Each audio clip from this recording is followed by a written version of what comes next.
ओम नमः शिवाय। मित्रों, वाल्मीकि रामायण का सुंदर दृष्टांत मेरे पढ़ने में आया। 32वां और 33वां सर्ग है।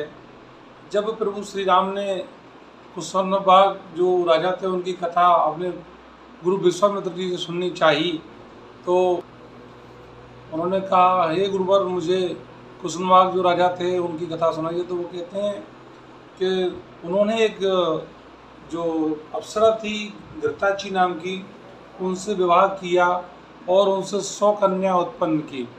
100 की 100 कुशनबाग जो राजा थे बड़े वैभवशाली राजा थे, सत्यवादी राजा थे, रघुकुल के राजा थे। तो उन्होंने उस घृताची जो अप्सरा थी उससे 100 कन्याएं प्राप्त की।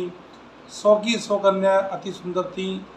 सूर्यदेव उनको देख के लज्जा जाएं। जब वो बाग में घूमने के लिए गईं तो वहाँ पर वायुदेव उनके ऊपर मोहित हो गए। और जब वायुदेव ने उनसे कहा कि हे कन्याओं, तुम मुझसे विवाह कर लो, जो मानव होता है उसकी जवानी कुछ ही समय के लिए रहती है, तुम देवलोक में चलो, तुम्हारी जवानी जीवन भर रहेगी।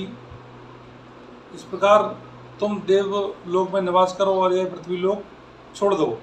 लेकिन उन कन्याओं ने कहा कि हे वायुदेव, क्या आपको पता नहीं है, हमारे सत्यवादी पिता कुशनबाग हैं और हम अपने पिता की अवहेलना करते हुए काम में पड़कर या किसी अधर्म को पाकर हम अपने पिता की अवहेलना नहीं कर सकते। हम इस प्रकार अपना पति का जो स्वयं निर्णय नहीं कर सकते कि हम आपसे विवाह करेंगे या नहीं करेंगे। आप तो वायुदेव हैं, आप तो जानते हैं हमारे मन में आपके प्रति तनिक भी विवाह करने की जो प्रेरणा है वो बिल्कुल भी नहीं है और हम आपसे विवाह नहीं करना चाहते। अब तो हर जीव के अंदर रहते हैं। तो उन्होंने स्पष्ट मना कर दिया। इससे मना करने से वायुदेव भयंकर कुपित हो गए और उन 100 की 100 कन्याओं के शरीर के अंदर प्रवेश कर गए और वो कुब्जा हो गई। जब वो कुब्जा हो गई तो महल में गई तो उनके पिता जो कुशनबाग थे बड़ा वैभवशाली राजा थे।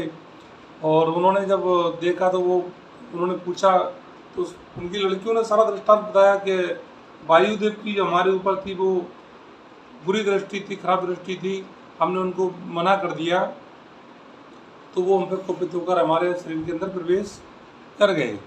तो जो राजा कुशनबाग थे वो बहुत प्रसन्न हुए। उन्होंने अपनी लड़कियों की तारीफ की कि आज तुमने एक पिता की लाज रख ली, तुमने अपने वचन, अपने जो काम से जो प्रभावित ना होकर।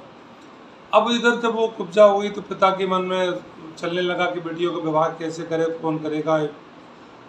तो मंत्रियों से उन्होंने मंत्रणा की। उधर एक चर्चा हुई